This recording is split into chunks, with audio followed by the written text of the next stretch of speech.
Hey everybody, Brian Owens here, the Uber and Lyft driver with TheProDrivers.com. I'm going to be talking about the requirements to drive for Uber and Lyft today. Requirements are very simple for regular. For the other premium services, it gets a little more complicated. So let's go ahead and get right into that, shall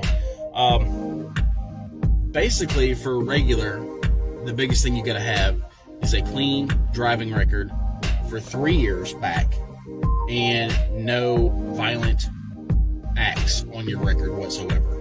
Anything that could be violent and everything you'll be marked off. That's on your actual criminal history.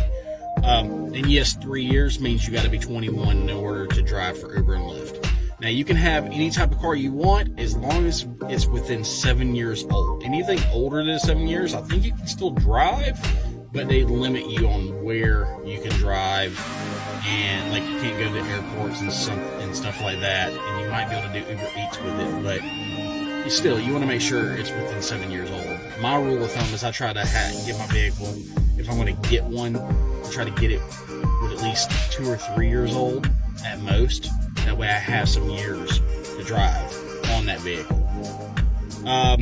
Now, as far as the other services go, such as XL, Lux Black, and Lux Black XL for Lyft, well, XL is obvious. Any car with a third row will qualify for XL, and that includes for Uber. Uber has comfort. Comfort's a different category. They got certain cars on the list, but most time if you get an XL vehicle, it's going to qualify. I think the Toyota Camry qualifies. I think that might be one of them. Whereas Toyota Corolla definitely would not, because it's supposed to be extra space, made for bigger individuals.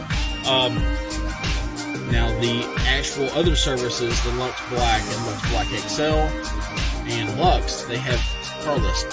Same thing with Uber with Comfort has a car list. You got to go on their website. That link will be in the description below, so that way you can go and check out the car requirements and stuff.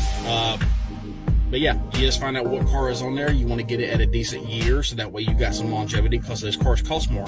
You want to make sure you're able to drive for X amount of time. And that's pretty much the gist of it. You know, clean background, right car, and you're good to go.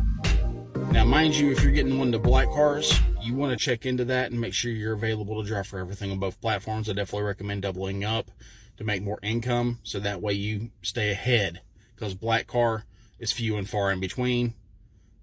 But you never know, you could wind up getting hired on by a limousine company if you have the right type of car as well. So Uber and Lyft driver out, and y'all stay safe out there, and I'll catch y'all next time. Later.